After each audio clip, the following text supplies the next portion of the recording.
Y'all ready? Yeah, I'm here. I'm waiting on y'all. What are y'all doing? The following is a special presentation of Tony Curry Radio.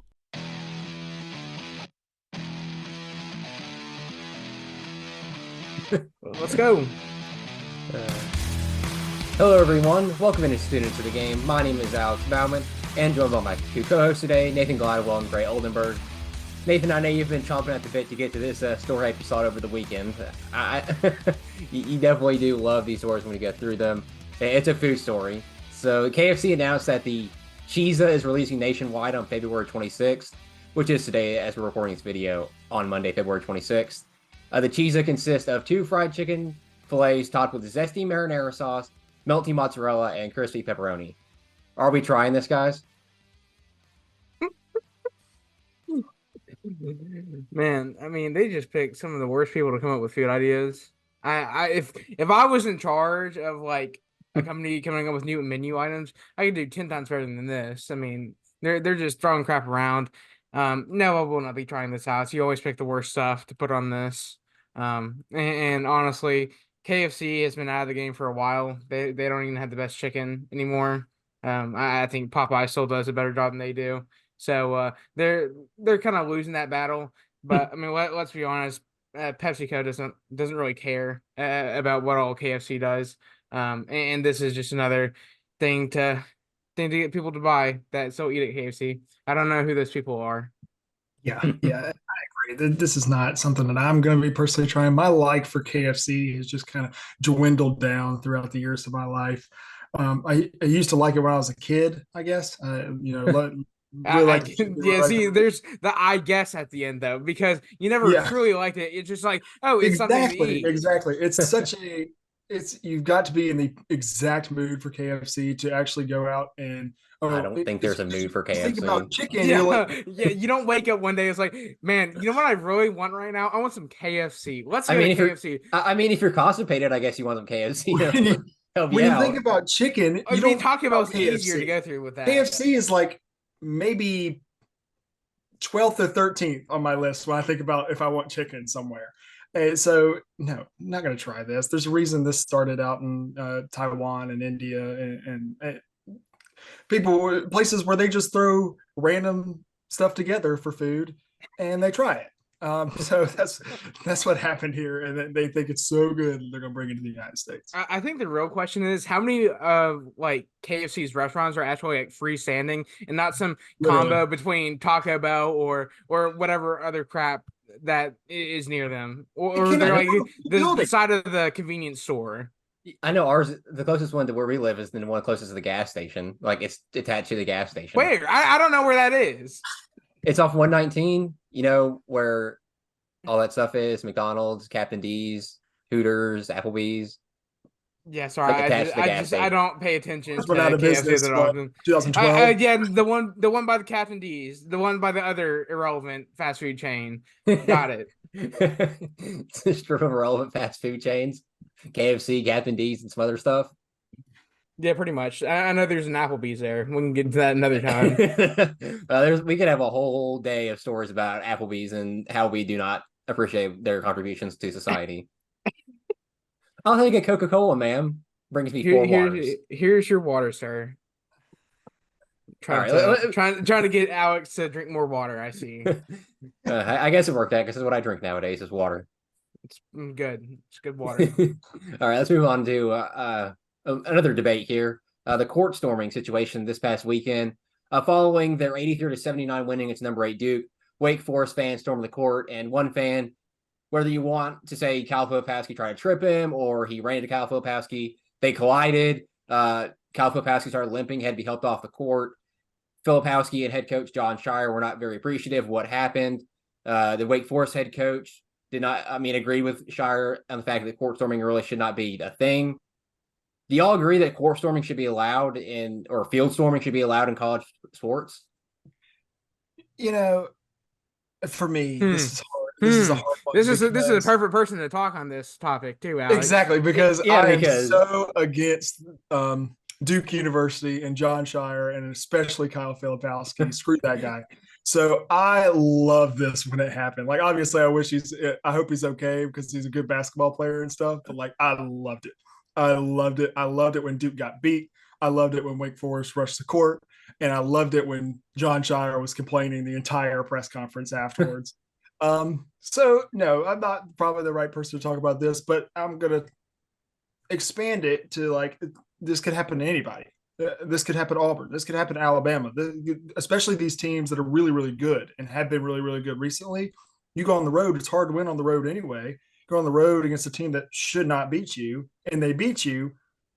And that's just what students want to do because that's what you do in football. The What you storming do? the field or whatever. So Can't relate. Can't relate. I don't think it's y'all are lame. Y'all don't have anybody to beat. What are you talking about? It's talking about being the standard of college football. They were going to storm the field this past Iron Bowl, Nathan. Then what happened? Oh yeah, I remember that. That was actually the perfect time. I mean, if it was like my recollection, Gray, you were actually like making your way down towards the field to That is true. Yeah, exactly. That's true. So, I'll take that. So he has an irrelevant opinion on this topic. He's not irrelevant. He's just looking about, but yeah, it's a biased opinion. Looking about this as a whole thing in terms of players' safety, the way you fix it without making everybody angry, making all the fans angry, especially these smaller schools, especially in basketball, is you let the players leave the court first and then let the fans rush. It's that simple. That's what they used to do in the early 2000s, and it worked. Nobody got hurt. Everybody loved it. If somebody got hurt, it was a stupid drunk student falling over the hedges into Jordan Hare's hedges after the kick six. So it's not a thing that I think should be taken away, but I do think there should be like a safety precaution there. Alex is just over there waiting for my comments in this. He was just chomping at the bit. Look, in order to not have court touring, how about you just win the game? I mean, that's just going to be where I start. Your team just needs to win the game. I go through this every single time as an Alabama fan. Every time a team rushes the field against us, how about we just win the game? Ever thought of that? Well, going away from that, football's a little bit different. Player safety with football, they're already wearing pads. They are more protected than a college basketball player would. The only issue I have with college basketball court storming is the fact that injuries are a lot more prevalent to happen. Let's say like leg injuries. A lot of people in one area, you're probably to get like tripped, like Kyle Filipowski did, and he's hurt because of it. Leg injuries suck, especially when you have to run up and down the court for an extended period of time. It shouldn't have happened. There should be better player safety. But then again, I'm looking at this from a fan perspective. Court storming it adds another some oomph to college basketball. It's something that only happens once in a while when a top tier program, let's say a blue blood, gets upset. You see, this is what happens with Duke. It can happen in North Carolina. It can happen basically any blue blood you can pick. Whenever something like this happens, there's big implications. I mean, Wake Forest is trying to make a NCAA tournament bid, and this is one of the games they wanted to steal at home, and they did. It's huge for their tournament chances. And as a student, you kind of get caught up in the moment and say, well, I mean, let's just make the best of this moment. But looking at it from like the perspective now, you can wait a few days and talk about it. It's just like this really shouldn't happen all the time, but it's harder to prevent that in the moment. I mean, I was watching the Kansas State game versus Kansas a few weeks ago when Kansas was playing at Kansas State, and it was a big upset. But the whole message was to act like you've been there before and act like you're supposed to win games like that. I think that's something that like your coach should approach that idea to the fans. Like, we are supposed to win games like that. We're not supposed to like treat games like this like an upset. This is a game we're supposed to win, and I like that. And that prevented the court swarming, and it takes all the fun out of it. I know for fans, but from a perspective, like 2 days after, no one got hurt, and you move on to the next game. Yeah, and I think Gray's proposal of you let the players and coaches of the opposing team get off the floor, that's easier said than done because fans, like the Auburn fans, they were already at the tunnel with what 45 seconds left to go in the game. So they're already prepared to go. And for you be able to stop them from going onto the field is a whole different thing because you're going to have increased security, have security that actually does their job and just stand there, stick their arms out and say, no, you can't go. No, sorry. And they just go right past them. So that's a whole thing that these schools are trying to work out. Hey, we have to get actual security to prevent these fans from getting onto the field or the court. Yeah, and like a basketball court is so much different from like a football stadium because football stadiums most have like fences around the actual field. But the basketball court, it's just you can just run on down there. So how are you going to prevent that? You need to hire a lot more security in order to stop that. Yeah, and if you don't want to go that route, you want to say, hey, no more court storming. I think Nathan's proposal of, hey, you get the coaches to talk to the fans and say, hey, let's act like we've been here before. That might work some of the time, like it did with Kansas State. Might not work for other teams. It's not foolproof. Yeah, it's not foolproof. I think Jay Billis earlier today proposed that, hey, you start arresting these fans on the court, say, hey, you're getting arrested for trespassing or whatever they want to classify it under, and fans won't rush the court or field anymore. You're gonna arrest every single fan that rushes the court, though? That's just what Jay Billis said. I mean, I don't think there's a right answer to this, but there needs to be some sort of improvement made, especially when you have conferences like the ACC that doesn't have a fine for storming the court at all. So there's no repercussions for the school or the fans or anybody when they rush the court or the field.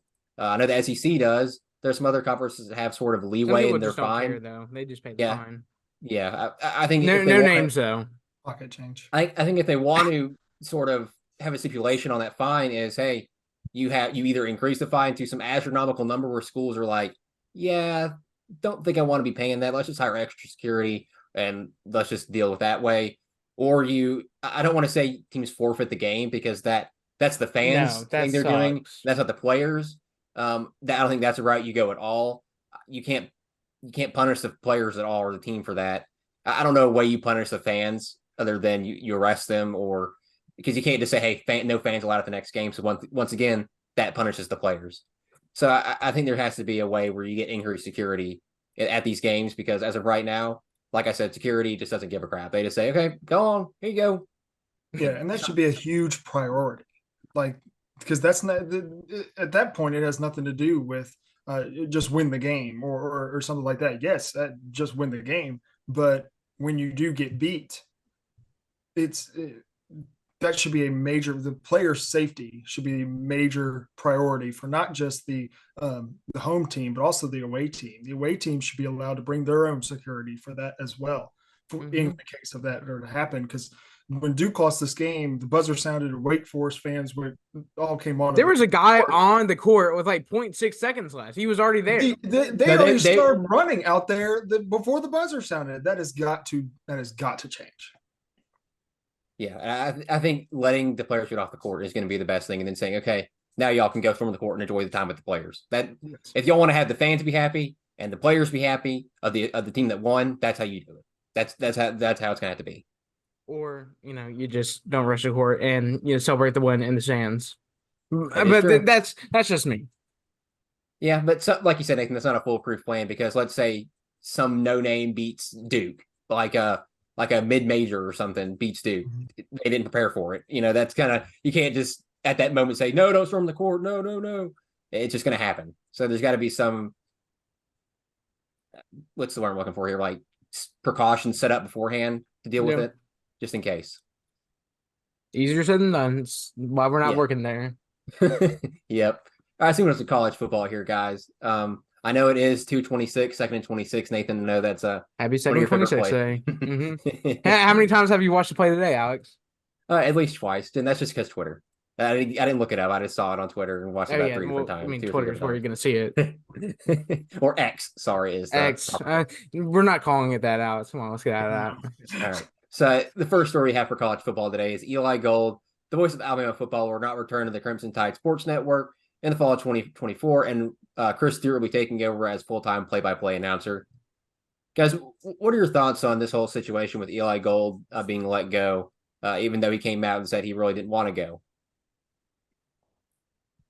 Well, my whole thoughts on it were, Eli Gold is coming off a tremendous time in his life where he's gone through this illness, and now I get he wants to come back, but after last season the energy he usually had was just not there, and he doesn't do away games, he doesn't travel much, and there's a lot of limitations to what he does, and that was something that was probably taken into account with this, but I think you turn towards more of Chris Stewart just doing an exceptional job in Eli Gold's absence for the reason why they decided to move towards Chris Stewart just taking over.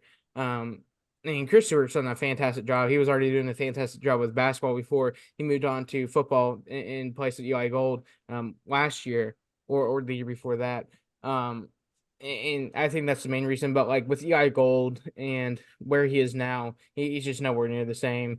And I don't appreciate the way the university handled it in the Crimson Tide Sports Network. I felt like they should have.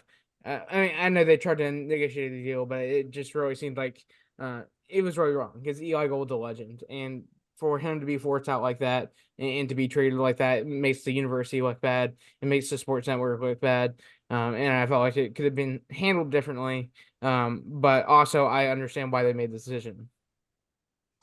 Yeah, I agree with that.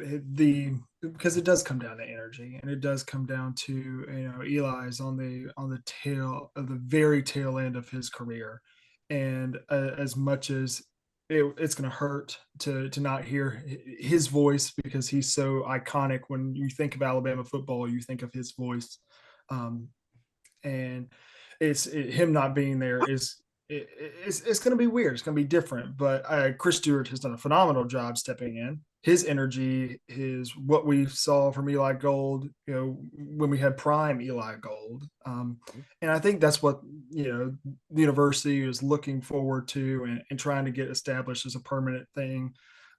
So I understand it. I do wish they would have handled it a little differently. Just for the sake of Eli and his family, because he means so much to the University of Alabama and their football program and that sports network and everything for the university. So yeah, it's going to be weird not hearing Eli's names, talking about Alabama football, but excited to hear what Chris has got. And I think he's going to be great as a full-time guy. Yeah, like I both said, I think it could be handled better from both sides. I think Eli Gold, like I both said, was towards the tail end of his career with being the voice of Alabama. Like y'all both said, his energy last season wasn't what it used to be, and he contributed to tons of different things, his age, what he dealt with previously. But you can't ignore what he did for 35 years before that. I mean, dude was the voice of Alabama football. If you ask a lot of people about Alabama football, one name that would probably come up would be Eli Gold. I mean, I don't know Alabama football like I talked about with Nick Saban without Eli Gold. I don't know what that is outside of the year he wasn't there, obviously, but it's going to be hard not to hear his voice almost all the home games, now. It's just going to be weird, but I think Chris Stewart is going to do a great job. He did a great job in place of Eli Gold when he was out that entire season and then in away games. I think he did an amazing job. But I think, like I both said, the network could have handled it a lot better with what happened. They could have kind of given him his swan song out, but I'm not there making the decisions. I'm not Eli Gold. I'm not working for the network. So I think at the end of the day, it's what the decision they made, and that we just have to live with it. Yep. All right, moving on, guys. The College Football Playoff Board of Managers unanimously approved the 5+7 format with the 5 highest ranked conference champions, along with the next 7 highest ranked teams guaranteed spots. This format assures the SEC, Big 10, Big 12, and ACC get a spot in the playoff as well as the highest ranked Group of 5 conference champion. The 4 highest ranked out of those 5 conference champions will get the first round bye. What are y'all's thoughts on this model going forward? Well, I think it increases the value of winning your conference, especially one of the Power 4 conferences, because the Pac-12 is disappeared into existence. Poor Pac-12. But winning one of these Big 4 conferences is going to mean something. It really is, because not only winning one of those 4 conferences, you were going to get in the playoff. You win one of those 4 conferences and don't have 3 losses, you're going to get into the playoff no matter what. But now, saying that the 4 highest ranked are the 4 that are going to get the buys in the seeding, I think that increases the value of winning your conference championship game, which I think is great. And then allowing that group of 5 champion as well. And they could end up getting the bye too. You never know. You never know if they could. We see one of them higher ranked. know that Then one of these, I don't know. We could get a 3-loss Big 12 champion that Coastal Carolina or Liberty deserves to be higher than.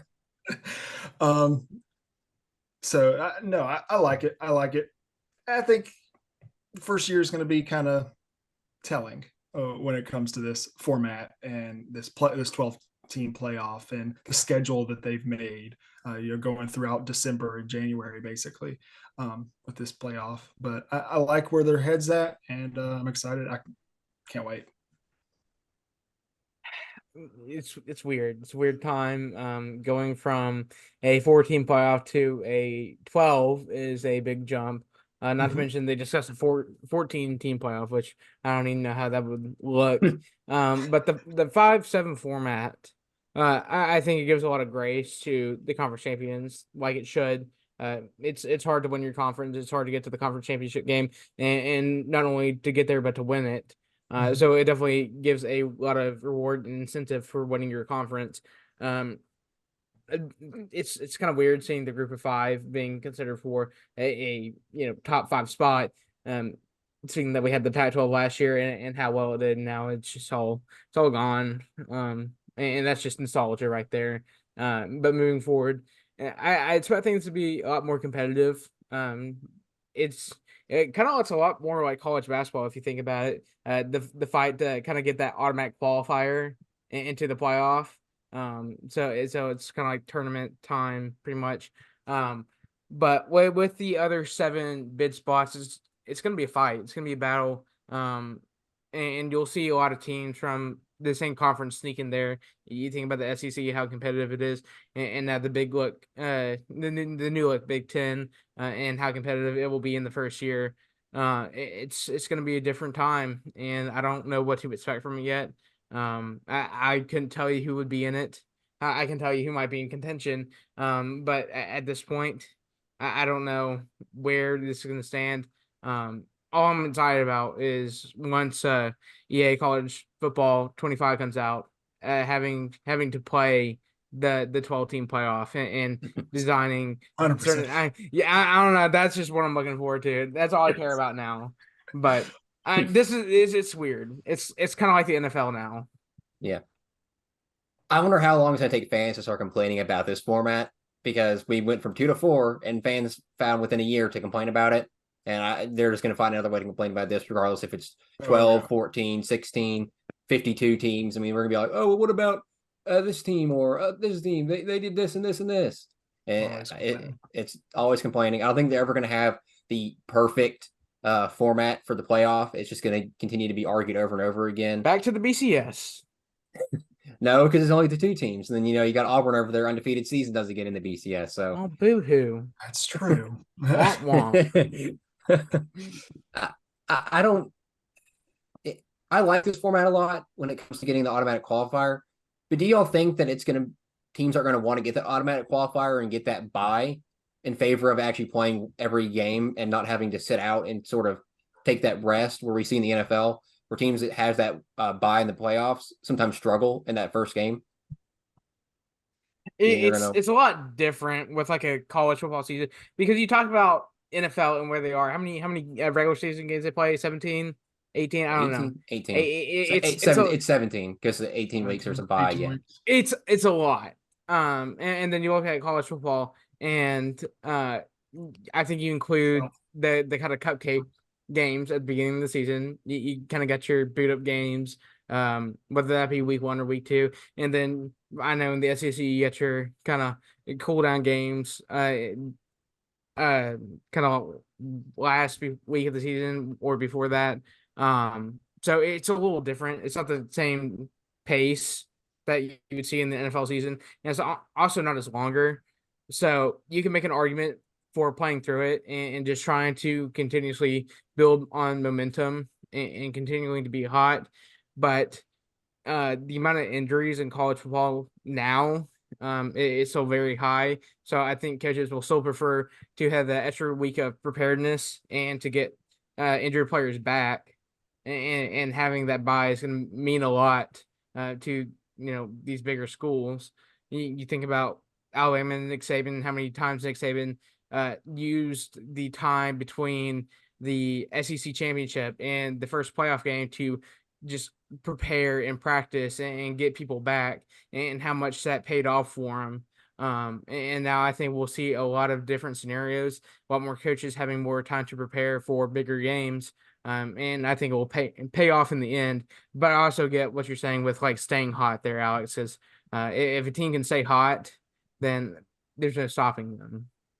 Yeah, 100%. I think the winning your conference championship and getting the bye is enough as like an award for that, because of what Nathan just said. Like, um, getting healthy, getting rested, getting prepared, having more time to prepare, having time to watch these first round games. But I also think there's value in being, teams ranked 5 through 8. You get to host a playoff game. Yeah. That is going to be Yep. huge. And especially coming right off conference championship week, that's staying hot, that's staying in rhythm, getting back in your stadium. I think that's going to be huge, not only for your teams to stay hot like that, but also economically for the school. Imagine a Group of 5 team hosting Ohio State in a playoff game. Imagine Ohio State having to go to Liberty and play a playoff game there in the middle of December. Gosh, it's a real That case could of happen. happening.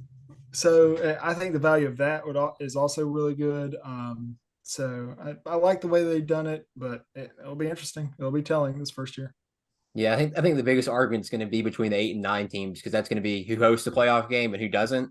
And I'm not sure how they're gonna fight between that, because And they're going to play majority of the time that neither of those teams are going to be conference champions, obviously, and they might have the same amount of losses. They might have similar losses and similar wins. So I'm going to be interested in seeing how the committee kind of differentiates the 8 and 9 seeds, because we've all pointed out, it's going to depend on who hosts the game and who's on the road. And that in college football, that's a big ordeal. Just win your games. That's all I'm going to say. Easier said than done, Nathan. Easier said than done.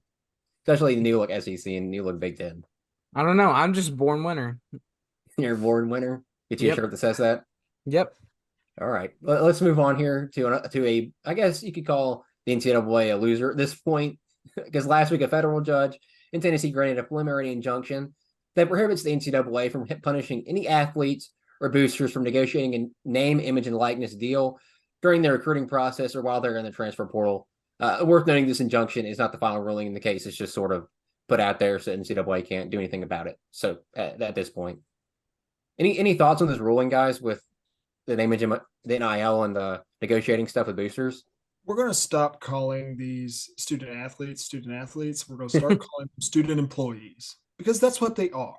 This is not in every single college sport. This isn't amateur sports anymore. Not only has the level increased in college sports throughout men's and women's sports, but the rules they've completely changed.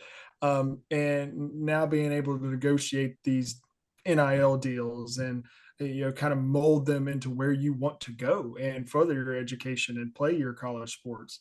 That's going to be different. That's going to be very different, and it's going to be, we talk all the time. It's all about the money. It's all about the money everywhere, and it's going to be even more about the money for a lot of these athletes. And this is going to go.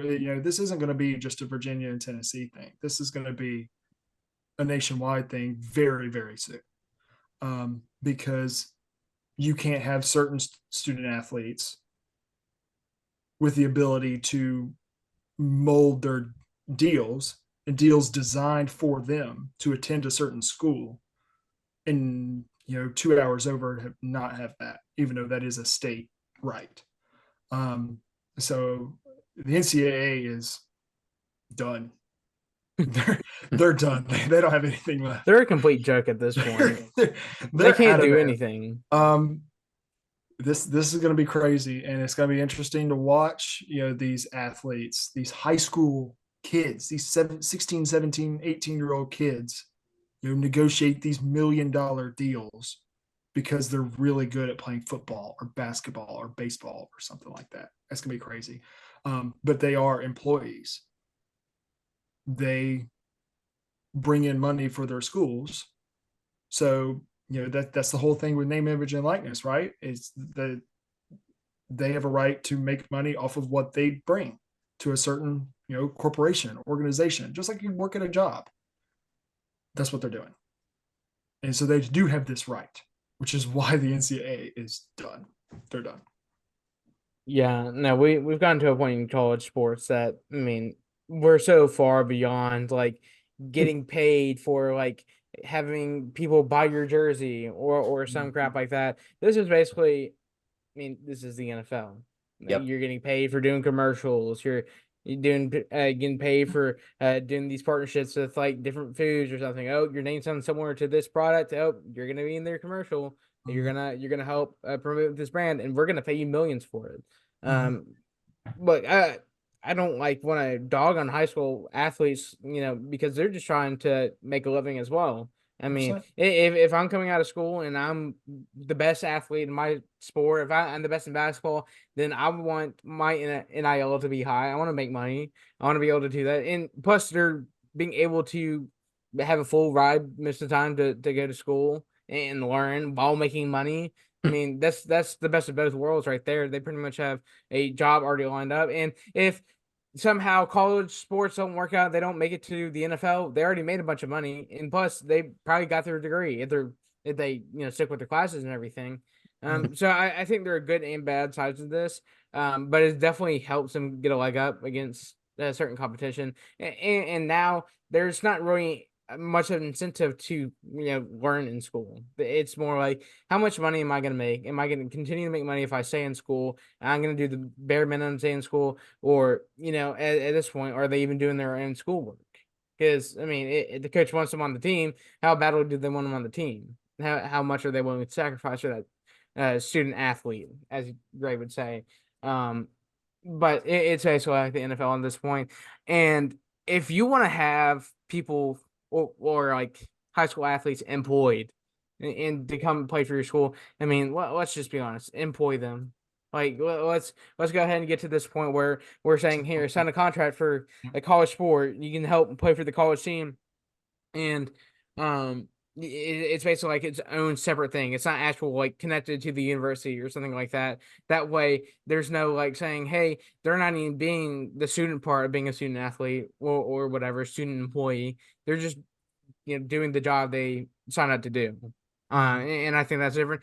And I mean, you can look at it like they should just go ahead and move on to the NFL. Well, the NFL is, I think, more of a pristine league than college football. There's you got high school, you got amateur level football kind of, and then college football makes that jump. It's been a little bit higher of competition now, I think, with NIL, with having more people stay that are probably NFL ready but want to make more money. And then you have NFL, which is all the way up here, which, I mean, you can't really compete there unless you're built to compete there. So I think it's just a different level to compete at. You can look at it as like another UFL, but with more money put into it. But this is just me rambling here. I mean, it's never gonna happen, or I don't know. It might, because everything's just a joke at this point. I don't know what's gonna happen. But I do know one thing: the NCAA is a joke, and it's gonna be abolished here in a little bit. With the way things are going, NIL has ruined college sports, in my opinion. Yeah, when the NCAA announced NIL was a thing and they just had no guardrails around it, I think everybody in the world was like, yep, this is it. This is the downfall. And not to say players don't deserve to get paid or profit off their likeness and their name and their image, because they should. They should be able to do that. Johnny Manziel should have been able to profit off Money Manziel, Tyler Hansbrough, North Carolina. I mean, there's countless other examples of these players who are amazing in college and were the most notable college player. And they get to the NBA, the NFL, the MLB, or wherever they go, and they are not good. They just fall apart, and they sort of don't, and they don't make the money they should have made. They should have made during their time at college.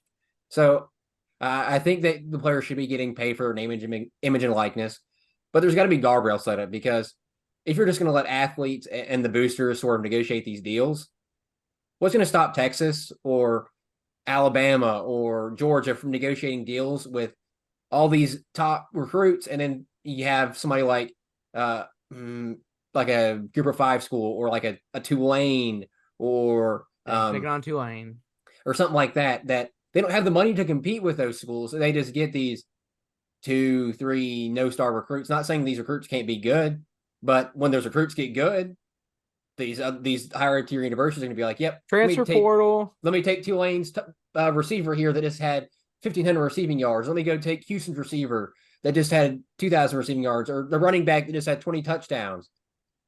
There's got to be some sort of guideline set up to where these teams just can't negotiate left and right and spend money out the wazoo.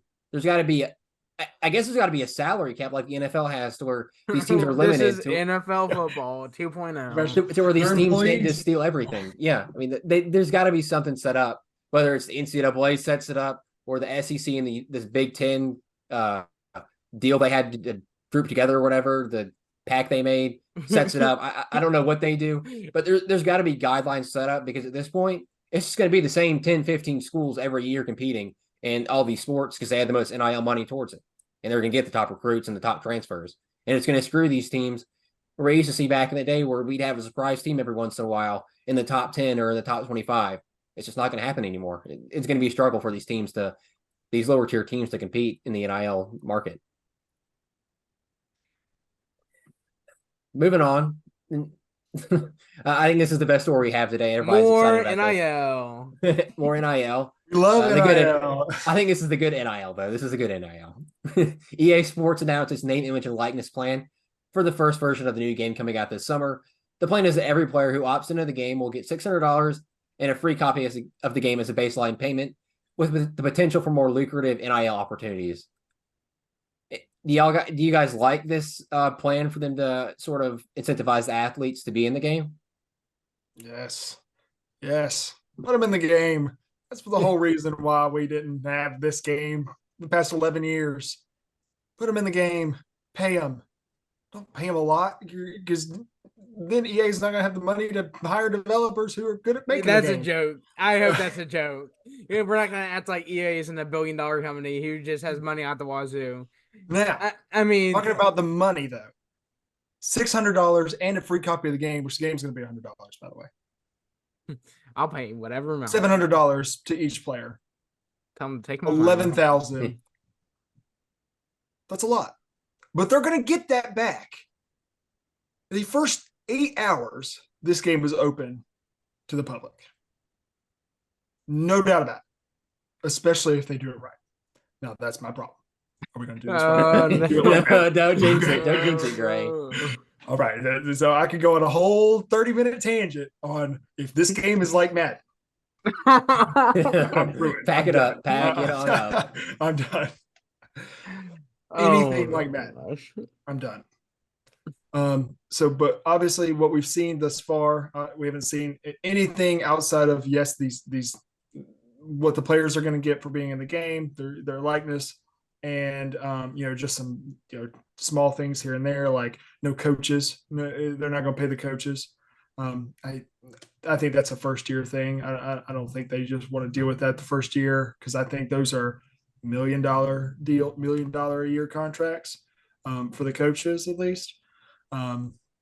And then like broadcast teams, going to have multiple broadcast teams. No way, it's not monotone. That's a plus. That's better than Madden. We're starting good. It's February. We're starting okay. This is something that we need to talk about come June, and give us our thoughts on that then, when we know a lot more, like obviously cover athlete, and then like gameplay and modes and features and all this sort of stuff that's going to come with the game. I'm super excited for the game. I'm way too excited for the game, because I'm going to get disappointed because it's Electronic Arts, but that's just me.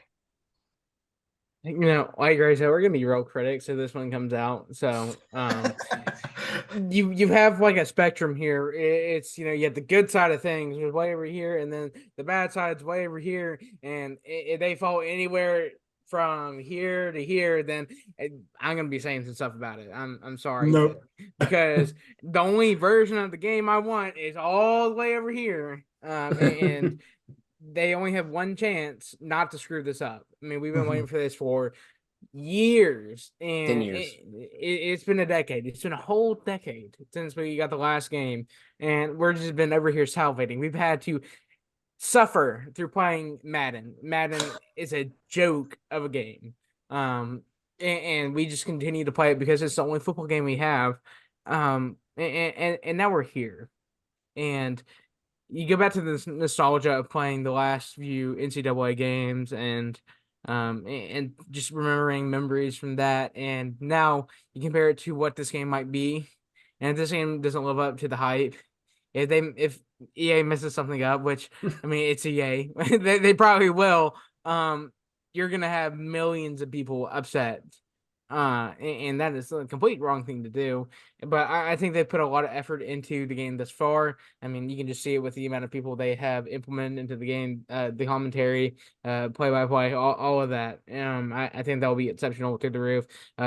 What they've done with the universities, asking them to share sounds of the stadium, I think that's a huge one.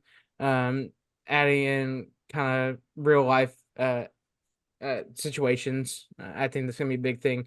But I think all three of us are worried with like how the game will be played, playbooks, different styles like that, how is simulation, a lot of different other things like that. So yeah, it can definitely mess up here, but I think we're all three very, very excited for this game to come out. Yeah, I think a lot of people were worried, and then afterwards, some people were complaining about the only $600 that these players were getting. And well, I think $600 is not enough for some of these players, and you're going to see some of the players opt out. At this point, it's their first year remaking this game, I guess. They don't have the money right now. I mean, none of their $1 billion company, but you don't just to be $1 billion company, you don't just go out and give money and then you don't have. And not saying they don't have it, but I think next year, the next generation of this game, that they'll probably increase the amount of money these players get. That'd be my assumption, because they'll say, oh wow, we made X amount of dollars in this game. We can increase the amount we're paying these players, especially if they see some players opting out, some big name players opting out. But as of right now, it appears players are really buying into this. Within the first 12 hours, you had over 5,000 athletes opt into it. I saw Jalen Milroe did, Jackson Dart, Malachi Moore did, I believe. There's tons of other players that end up opting in so far. So obviously players are buying into it and opting in, and I'm excited for it. I know they're not going to have their face games in the game because that'd be a lot of work to do considering the amount of players and the amount of rosters they're doing. 134 teams are in the game. So I completely understand that aspect, but I think EA, this is their make or break game. If they don't do it good, it's going to be all downhill for them. For the college football, for Madden, for whatever other games they make, it's going to just be all downhill, leave a bad taste in everybody's mouth. But I think they're doing all the right things. They've, according to what's been released so far, the broadcast teams, like I'll mention the multiple of them. Chris Fowler said he's been reporting lines for over 2 years. So there's obviously a lot of voice lines in the game if he's been doing it for over 2 years. You also have Kirkstreet alongside him. You got Reese Davis, Desmond Howard, David Pollock. So I'm assuming there's going to be some version of College Game Day on there. Jesse Palmer's on there, Kevin Connors. So they're making all the right moves, and there's no way they mess this up. There definitely is, Alex. I mean, there's no way you can mess this up. Madden. I don't care if it's a different engine than Madden. I don't care. No, it's the same. No. It's the same engine. It's same engine, completely different team. Engine, but it's different game mechanics, and they say that, but it's gonna be exact same. It's gonna be just like Madden, and I'm not gonna want to play it because I hate Madden. They have ruined Madden. Yeah, we know how much your Madden hater. There's a deep hatred in Tart's heart toward. There's a reason I only play 2K, and 2K gets me fired up too, but not as much as Madden does. Yeah, it gets you fired up. But I can't remember, Nathan, you talked about the playbooks or whatever. Yeah.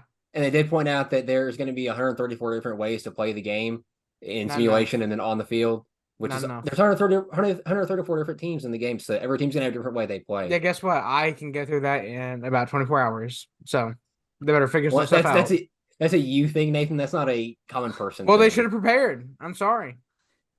They should have prepared just for Nathan. Yeah, they should have had a completely separate version of the game just for me. Look, going into this game, the biggest thing going into this game is going to be how they prioritize their modes. They've got to prioritize the Dynasty and Road to Glory. If they prioritize the Ultimate Team mode more than the other two, we'll make some money. Come on. Let's think about this logically. It's been reported that they're not going to be a lot of microtransactions in the game. I'll believe it when I see it. Yeah, that's a lot of crap. I'll believe it when I see it. A lot of crap, Alex. Like, there's just I just don't think there's a way EA or 2K can just not put microtransactions in a video game they make. It's like they just have to. It's like an itch. They just have to have it to make money over and over again from people. But I wouldn't be spending money on that game. I'll buy the game. But I'll be playing Dynasty and Road to Glory. I'll be playing the Ultimate Team of college football. He says this now. That doesn't get me excited. Comparable to he says this before the game comes out. Go ahead and book it, Nathan. Write it down. I will write it down. I will keep a note of this, and we're gonna revisit this when the game comes out and we start playing it, because I have a very good feeling about what you're gonna be end up doing with the game. Yeah, Dynasty. Well, we'll have a Dynasty and everybody will play it. Yeah, and then what happens after that? What happens when you get bored with that? Road to Glory. And what happens when you get bored with that? Back to Dynasty. You see, there's a gap there. There's a little bit of a pause. All right, that's all the time we have for today. Thank you for listening and watching, students of the game.